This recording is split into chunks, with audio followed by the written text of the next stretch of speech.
Baik, selamat malam Mas Mbak semua ya, bertemu lagi dengan saya di perkuliahan kita di pertemuan ke-12.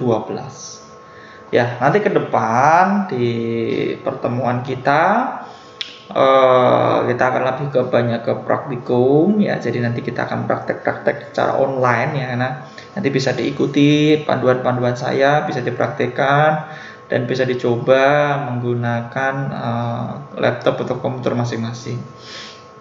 Mohon maaf minggu lalu saya belum bisa hadir ya, karena memang saya ada kegiatan yang tidak bisa saya tinggalkan. Jadi di pertemuan kita di malam hari ini adalah sebagai pengganti yang lalu. Jadi kita sebetulnya secara materi sudah clear ya, dalam arti mulai dari kita memperkenalkan kita kenalan dengan apa itu website ya, kemudian sampai ke HTML, PHP, bagaimana membuat form ya, tagnya seperti apa. Nah, kemarin kita terakhir sudah belajar tentang form handling ya. Nah, ini kita akan belajar bagaimana kita membuat basis data. Ya, basis data ya mungkin ada mata kuliahnya sendiri ya, tapi ini saya akan membahas basis data secara sederhana. Jadi tidak basis data secara kompleks, tapi basis data secara sederhana. Bagaimana cara kita menginstalnya, karena kita nanti akan menggunakan XAMPP ya, terserah kalau menggunakan WAMP atau menggunakan MySQL-nya langsung, terserah. Nanti base kita, database adalah MySQL. Nanti saya akan berikan panduannya nih, cara instalasinya sebetulnya sangat mudah sekali. Kemudian nanti bagaimana cara kita membuat database, bagaimana cara kita membuat tabel, dan nanti kita coba isi data dummy atau data sampel. Nah, tidak sampai di situ saja, nanti kita akan belajar juga bagaimana kita akan mengupload website kita dan database kita itu nanti ke hosting. Ini saya beri kebebasan kepada Mas Mbak semua, mau websitenya ini nanti di hosting yang free atau di hosting yang berbayar. Ya, berbayar jangan yang mahal-mahal ya, cukup yang 1 bulan saja, yang mungkin biayanya 20.000 sampai 30.000 lah. Ada sepertinya, tapi memang itu space-nya kecil, tidak masalah ya. Websitenya nanti kita juga kecil. Tujuannya adalah nanti Mas Mbak semua bisa tahu bagaimana proses upload ke hosting itu seperti apa. Jadi kita punya kenangan, misal hostingnya bisa terpanjang misalnya, kalau yang berbayar. Oh, saya dulu pernah membuat aplikasi website yang bisa dihostingkan ya, dibuka di internet bisa. Nah, itu suatu kebanggaan tersendiri ya kalau hal seperti itu. Jadi nanti kalau ada yang mau menggunakan yang gratis juga silakan, saya tidak membatasi ya, asal nanti bisa running, yang penting bisa running. Nah, nanti yang akan saya contohkan di sini adalah bagaimana kita membuat hostingnya itu dengan menggunakan akun yang gratis ya. Ini saya contohkan yang gratis ya. Nanti silahkan bisa diikuti atau tidak. Memang kalau yang gratis itu agak rumit, dan istilahnya secara domain juga kita tidak bisa memilih nama domain yang akan kita gunakan itu apa ya. Baik, yang pertama saya akan menyampaikan tentang bagaimana cara kita melakukan instalasi XAMPP ya. Jadi kita harus melakukan instalasi dulu. Namun sebelumnya nanti kita harus melakukan pengunduhan ya, mendownload XAMPP itu dari Google ya. Silahkan nanti dikunjungi XAMPP, kemudian download. Nah, ini bisa dipilih nanti ya, pilih yang ini aja, yang paling ini juga tidak apa-apa, yang PHP 8 tidak apa-apa, tapi mungkin PHP 7 saja dulu ya. Bisa dipilih jika di-download. Setelah di-download baru nanti kita akan lakukan instalasi ya. Kita melakukan instalasi. Bagaimana cara instalasinya? Sangat mudah ya. Kita pasti semua bisa karena biasa menginstal aplikasi, tinggal next. selesai ya. Jadi klik 2 kali di aplikasi di exe-nya yang sudah ke download tadi. Kalau ini yang versi lama ya, versi 56 di tahun 2016. Sama sebetulnya langkahnya, nanti tinggal diklik 2 kali akan muncul ini ya, kemudian klik next. Next, ini juga next lagi ya. Kemudian nah ini path folder, ini juga penting sebetulnya dalam proses instalasi XAMPP. Kenapa ini penting? Karena dalam proses instalasi XAMPP ini berkaitan dengan PC yang digunakan atau laptop yang digunakan. Jika laptop atau PC-nya itu nanti akan sering install ulang atau melakukan install ulang ya, itu kalau ditaruh di C, kalau lupa dipindah itu akan hilang semua datanya. Kecuali kalau datanya itu nanti bisa dipindah dari awal, datanya dipindah ke drive D atau drive E ya. Yang penting jangan di drive C. Nah, itu tinggal caranya cukup mudah, tinggal diklik ini saja, nanti akan di browse ya, browse foldernya di mana, di directory mana ya. Kemudian disesuaikan ya. Kemudian di create folder dulu XAMPP. Nah, ini contohnya saya pindah ke drive D. Tinggal dipilih aja drive D, XAMPP, nge-create folder dulu. Nah, kalau ini nanti aman, misalnya kita pindah-pindah device ya, ini nanti akan aman. Jadi tidak ada istilahnya kendala nanti ya yang dihadapi saat proses melakukan instalasi ulang di laptopnya. Kemudian klik next, ini sudah dicentang ya. Kemudian next ya, tunggu sampai instalasinya selesai ya, langsung di launch untuk control panelnya ya. Nah, kemudian akan muncul bahasanya, pilih bahasa Inggris silahkan. Nah, nanti akan muncul ke halaman ini XAMPP ini.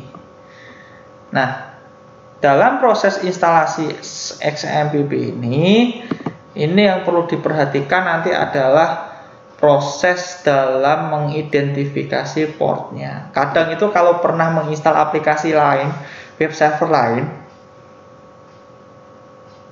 port tersebut nanti akan sudah digunakan. Jadi harus mengganti portnya, baik itu yang Apache maupun yang MySQL. Nah, di sini juga akan saya sampaikan juga. Kemudian bagaimana Pak cara merubahnya ya? Syaratnya ini memang dua-duanya itu adalah running, antara Apache dan MySQL itu start. Posisinya start, di sini bahasanya nanti stop. Karena di sini running akan muncul port sama PID ini. Ya. Nah, kemudian kalau bentrok bagaimana cara atau konflik bagaimana cara mengatasinya? Ini sudah saya buatkan juga untuk tutorialnya. Kalau misal nanti bentrok atau konflik dalam instalasinya, nanti akan muncul error seperti ini. Nah, itu nanti yang dirubah adalah ini ya, di config apache http conf. Ini kita rubah portnya. Kita cari port defaultnya adalah 80 ya. 80. Nah, port defaultnya adalah 80. Nanti kita rubah ya sesuai port yang available atau port yang tidak digunakan. Saya contohnya 80 ini saya rubah jadi 8081. Nanti Ctrl F ya, cari port 80. 80-nya itu ganti 8081. Selanjutnya disimpan ya. Pasti ini akan running 8081. Contohnya seperti itu. Kalau punya saya ya, yang di laptop saya ini, karena saya ada beberapa web server. Contohnya adalah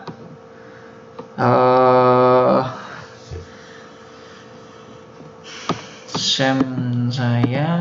Nah, ini SAM saya ya. Ini posisinya running ya, posisinya running. Nah, ini kalau stop ya, di stop nanti akan stop seperti ini. Posisinya ini start ya. PID sama portnya akan muncul. Ini 443 itu adalah SSL, 8080 ada Apache, 3306 ini adalah MySQL-nya ya. Jadi di sini sudah kelihatan semua portnya.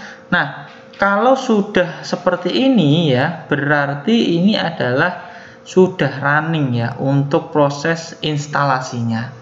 Ya, proses instalasinya sudah sukses. Jadi dalam instalasinya yang penting tidak boleh ada konflik di sini ya, portnya harus available dalam arti port yang tidak digunakan, kemudian baik Apache maupun MySQL-nya. Nah, selanjutnya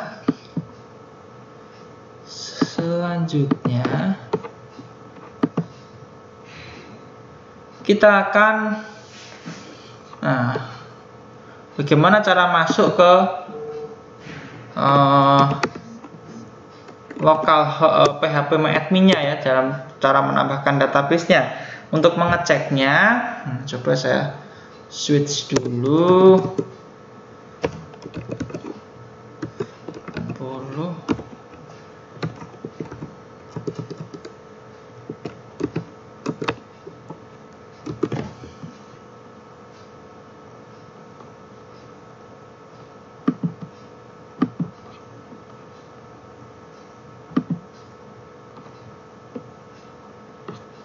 Oke, sebentar untuk ininya. Coba saya tampilkan dulu.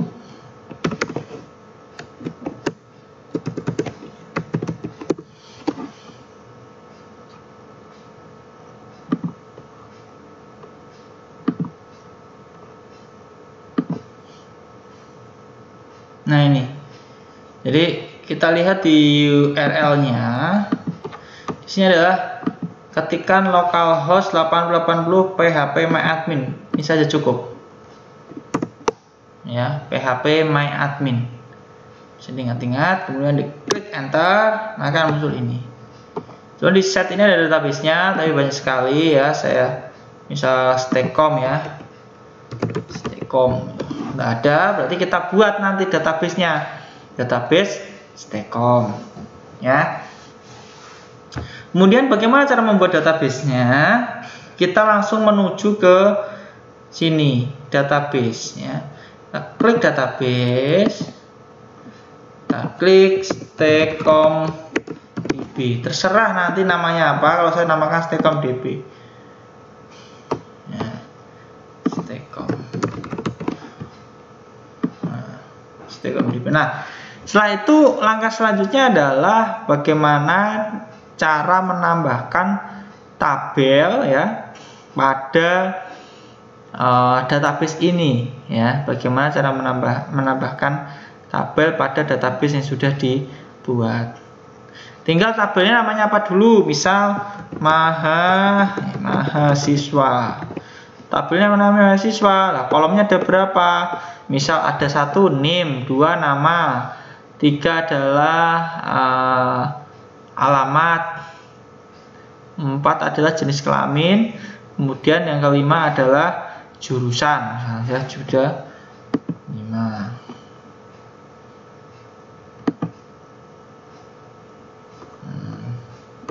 Ini tadi name, ini nama, alamat, tanggal lahir, alamat, jenis kelamin,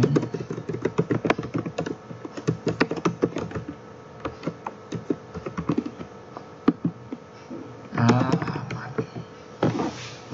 Nih misal gini. Namun baru kita tentukan ya tipe datanya apa. NIM itu pasti ada kombinasi. Kalau misal ada kombinasi huruf dan kombinasi angka, jangan menggunakan integer ya.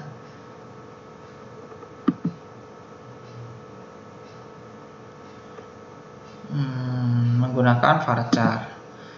Nah, kemudian nama juga varchar, alamat juga varchar. Ini kita pakai varchar juga tidak apa-apa, pakai char saja. varchar, kemudian alamat kita pakai varchar. Ini kita cukup pakai 50, kemudian panjangnya 50, kemudian alamat ini kita pakai 200. Jenis kelamin ini carnya L sama P, cukup 1. Alamat sudah ya. Alamat NIM, nama, alamat, tanggal lahir aja. Nah, ini menggunakan git. Oke, kalau sudah kita lakukan save. Please enter. Oh iya, ini belum NIM-nya, misal 20. Kita save. Nah, sudah terbentuk, tapi di sini belum ada increment-nya ya. Karena dalam tabel usahakan ada yang namanya primary key. Ya, primary key-nya apa? Di dalam primary key ini yang harus kita lakukan adalah menambahkan primary key dalam tabel ini. Ya, kita akan tambahkan beginning of tabel di depan sendiri. Ini 1, kita klik go, kita kasih ID MHS. Kemudian ini tipenya adalah auto increment ya, primary. Dia primary auto increment. Kita klik save.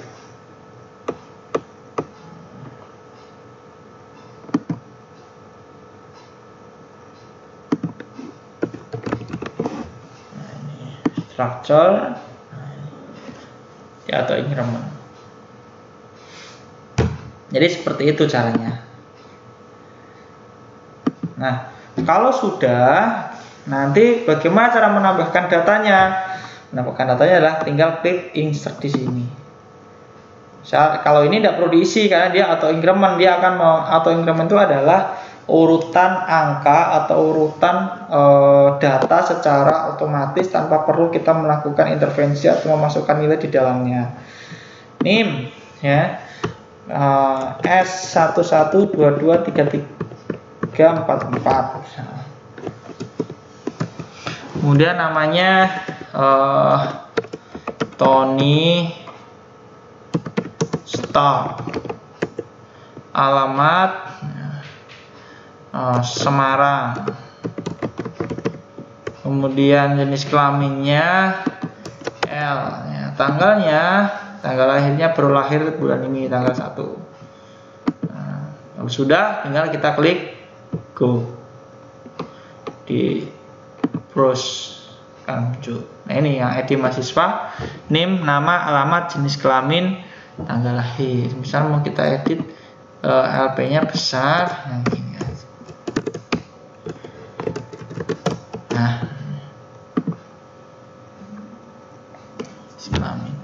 Nah, ini nanti proses ini tidak kita lakukan langsung intervensi ke database, tapi nanti kita menggunakan website. Ya, menambahkan NIM, nama, alamat, jenis kelamin, tanggal lahir itu dari website. Nah, itu bagaimana caranya? Nah, ini akan kita bahas besok di pertemuan berikutnya. Nanti kita akan buat form handlingnya. Ya, 13 form handling, pertemuan 14 nanti kita bagaimana menguploadnya ke hosting. Baik, itu tadi adalah bagaimana cara kita untuk melakukan proses penambahan basis data atau database ke database engine ya. Nah, kemudian kalau sudah datanya tersimpan di sini ya, otomatis nanti ke depan semua data-data itu kan sama untuk fieldnya atau variabelnya, kemudian ini akan auto increment sampai seterusnya tanpa perlu dilakukan intervensi urutan data tersebut. Jadi lebih baik memang data tersebut adalah data yang sekiranya memang real nanti akan dilakukan penambahan. Karena kalau misal dilakukan proses delete, itu nanti otomatis tidak urut ya. Nah, itu nanti ada query sendiri untuk melakukan count-nya atau melakukan counting untuk penghitungan jumlah data itu ada. Baik, sampai di situ untuk yang pembuatan database-nya sangat mudah ya. Jadi diharapkan nanti Mas-Mbak mahasiswa bisa membuat basis data ini ya atau database ini dengan mudah ya, tanpa satu hambatan apapun. Nah, kemudian nanti setelah ini ya, kita akan membahas tentang bagaimana cara kita membuat hostingnya ya di awal. Kenapa saya mulai dari awal?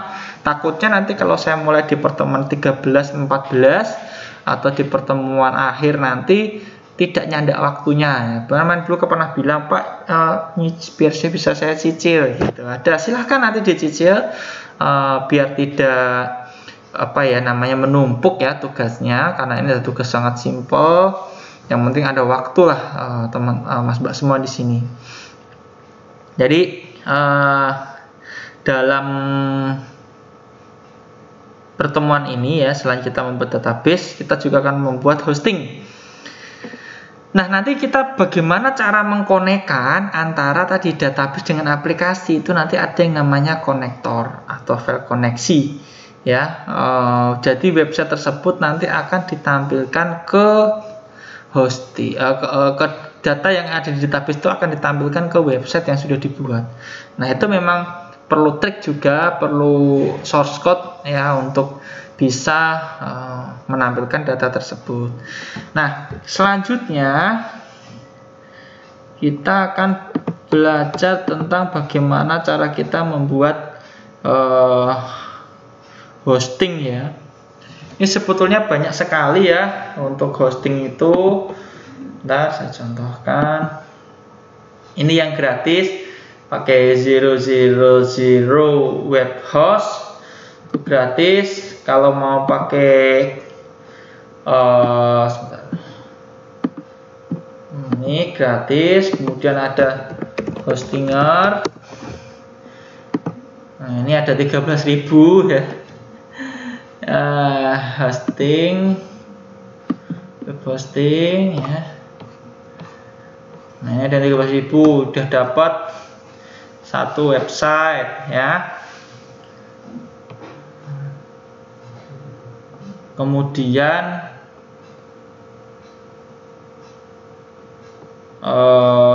ini kunjungan bulanannya ya. Maksudnya apa? Biasanya kan terkait dengan bandwidth misalnya.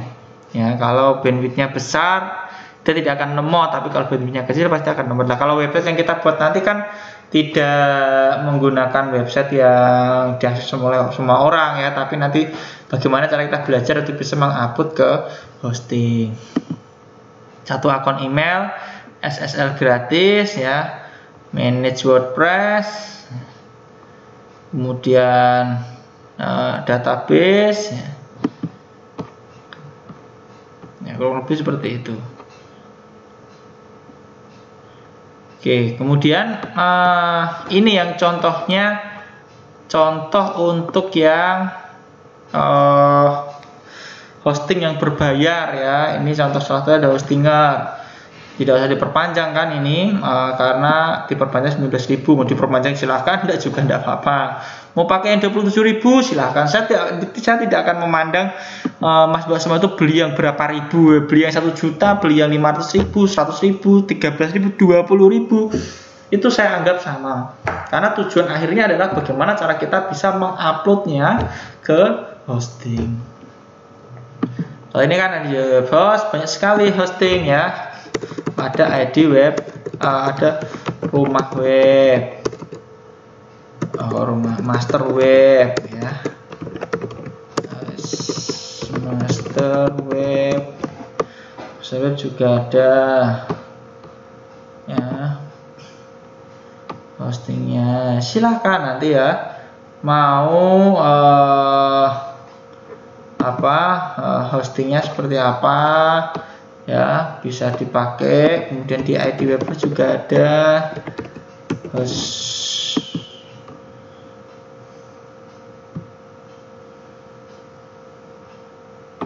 Oh, ini cloud host, web host ya. Nah, ini hosting, hosting murah. Pilih sekarang. Nah, ini ada yang 10.000 juga ini malah ya. Silahkan ya, banyak sekali yang murah-murah. Kalau yang berbayar, yang gratis yang 0 rupiah juga ada. Ini yang saya contohkan memang yang 0 rupiah ya. Biar apa? Biar mas mbak semua nanti bisa memanfaatkan yang gratis-gratis juga itu ya. Baik, ini contoh ya yang gratis ya. Langsung aja kita login with Google ya, login with Google, kita pilih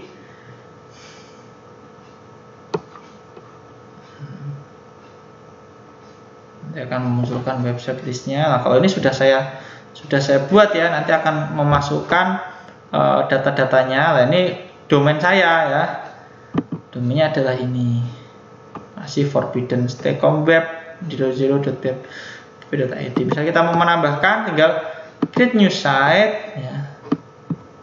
Oh, ini tidak bisa. Oh, action, detail. Oke. Manage, kita klik manage website. Kita mau apakan websitenya gitu ya.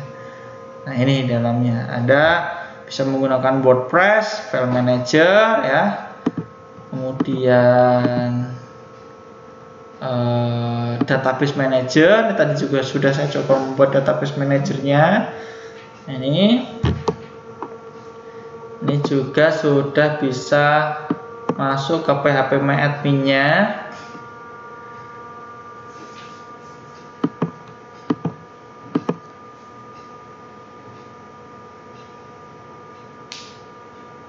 Jadi, nah ini udah jadi. Tinggal nanti tadi sama seperti yang contoh yang di sini. Jadi langkahnya sama nanti yang membuat di sini. Jadi tidak jauh beda ya. Memang tujuannya adalah itu. Agar apa? Agar dalam proses pembuatannya nanti lebih mudah. Itulah. Nanti kalau mau upload filenya itu di file manager ini ya. File manager nanti menggunakan FTP ya. Nanti kalau untuk FTP-nya bagaimana cara menguploadnya nanti kita akan lihat saya praktekkan di pertemuan akhir saat kita melakukan proses upload. Nah, itulah nanti step by stepnya dari proses untuk membuat website, membuat hosting, membuat website, membuat database, membuat hosting, sampai nanti kita live ke hostingnya bagaimana caranya. Nah, itu jadi cukup mudah ya. Jadi tidak perlu hal-hal yang sulit ya. Ini kita pakai hal yang mudah saja karena di sini memang tujuannya ya. Ini sebenarnya punyanya Hostinger juga sih ya, tapi dia yang gratis tadi yang Hostinger ini ya. Silahkan nanti kalau Pak saya mau yang berbayar saja Pak, biar domainnya tidak seperti itu. Nah, ini kalau domainnya nanti kan ini. HTTPS ya, 00webhostapp.com. Nah, kalau yang berbayar ya, nanti bisa klik seperti ini. Misal, kalau saya sih biasanya menggunakan ini ya. Nah, bisa pakai yang lain juga, misal yang ini 400 MB ya. Kemudian ini minimal kontraknya 6 bulan ya.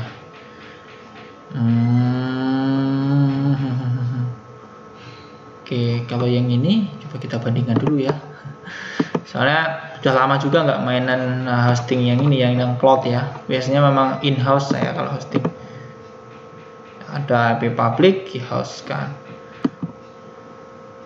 Oh ini.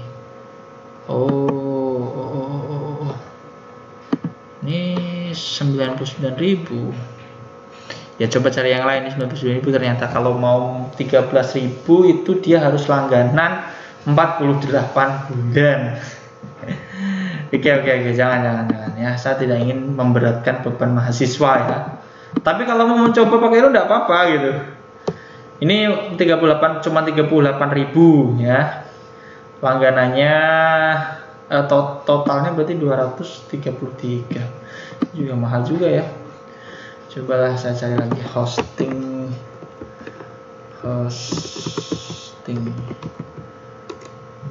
murah apa ya.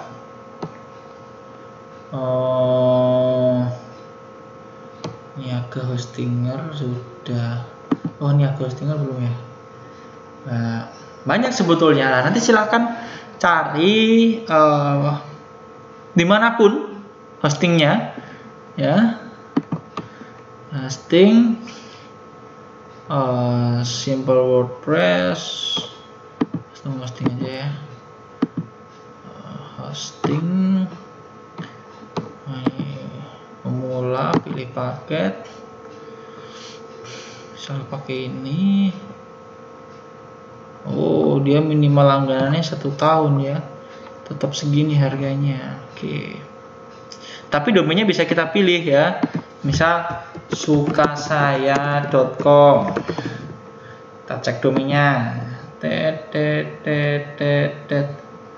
Sudah tidak bisa ya. Bisanya sukasaya.id dan lain-lain. Nah, kalau yang ada yang murah sih ini. Ya, ini misal menggunakan ini website murah. Tapi ya, ini nanti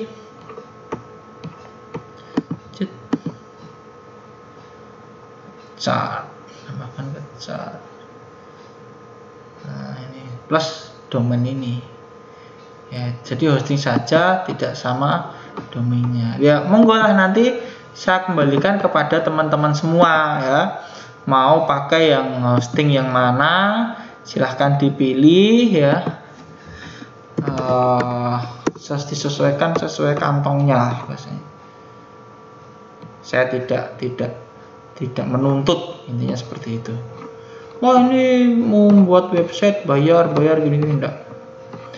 Selagi ada yang gratis, kenapa harus bayar gitu ya? Maksudnya kalau pingin simpelnya seperti itu. Jadi agar apa ya? Agar efektif ya dalam proses pembelajarannya ya.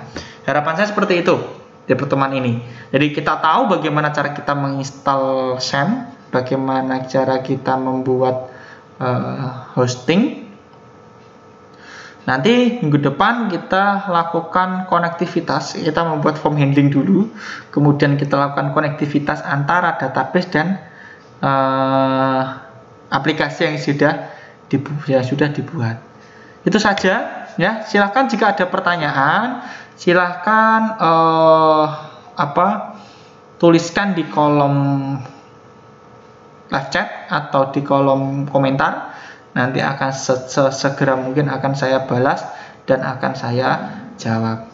Itu, atau yang ingin ditanyakan melalui WA juga silahkan ya. Saya sangat terbuka untuk itu. Saya sangat senang jika ada yang sharing atau yang bertanya, karena itu menandakan bahwa ada respon juga dari Mas-Mbak semua dalam perkuliahan saya. Itu saja yang bisa saya sampaikan. Terima kasih atas kehadiran Mas-Mbak semua pada malam hari ini. Sampai bertemu lagi kita di pertemuan berikutnya. Mohon maaf bila dalam penyampaian saya ada kata-kata yang kurang berkenan, dan semoga Mas-Mbak semua di sini selalu diberi kesehatan ya. Selalu diberi kesehatan, selalu diberi kekuatan dalam aktivitasnya sehari-hari, dalam pekerjaannya yang sudah bekerja ya, dan keluarganya selalu juga diberi kesehatan bagi yang sudah berkeluarga dan kedua orang tuanya. Itu sampai bertemu lagi di pertemuan kita berikutnya. Tetap semangat, sehat selalu buat kita semua. Terima kasih, sampai jumpa.